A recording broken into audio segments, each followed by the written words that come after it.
I'm Dr. Barbecue with another firecooker.com grilling tip. This is a boneless pork loin roast. Not a pork tenderloin. The beef tenderloin is about this size. Pork tenderloin's a lot smaller. It's about 1 pound. This is 7.5 pounds. This is a boneless pork loin. These things are a great deal, a great bargain. This one cost me 11 bucks for 7.5 pounds of meat, and there's almost no fat on it, just enough to cook. This is a real nice deal.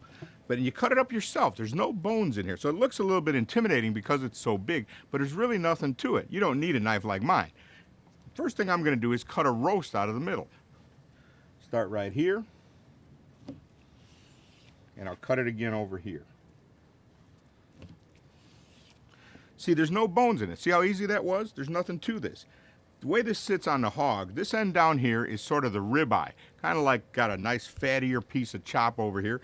Over here's the leaner part. This is the sirloin. They're quite different. I'll show you as I get it cut apart. I just wanted to kind of show you that first cut.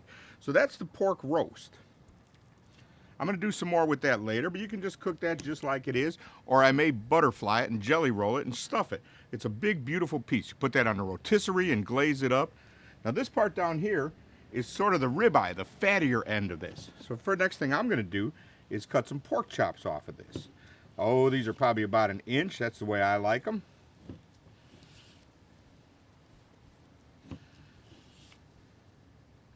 My butcher would have a different kind of knife for this, but mine works pretty good. See how that is? That looks like a ribeye.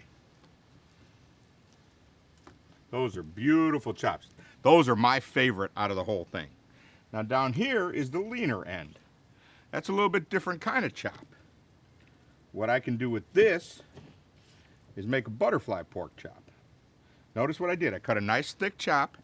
Now I'll cut through the fat. But don't cut all the way down to the bottom. And open that up. Butterfly pork chop. That works out nice for a big sandwich. You grill that baby up, that's a nice sandwich.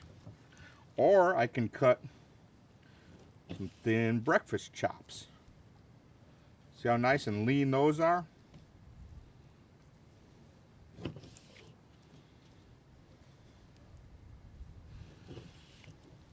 You can make these lean loin chops thick as well if you'd like to.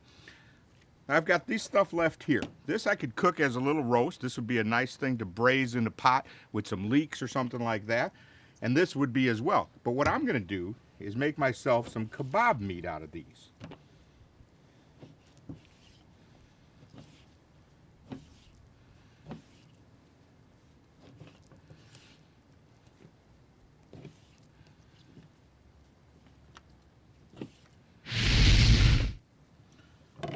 Okay, there you go. There's my pork roast, my boneless pork loin that I've cut into a bunch of different cuts. I've got a beautiful roast here.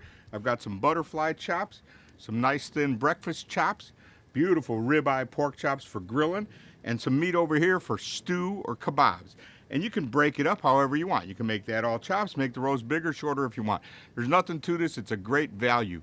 I'm Dr. Barbecue for another firecooker.com grilling tip.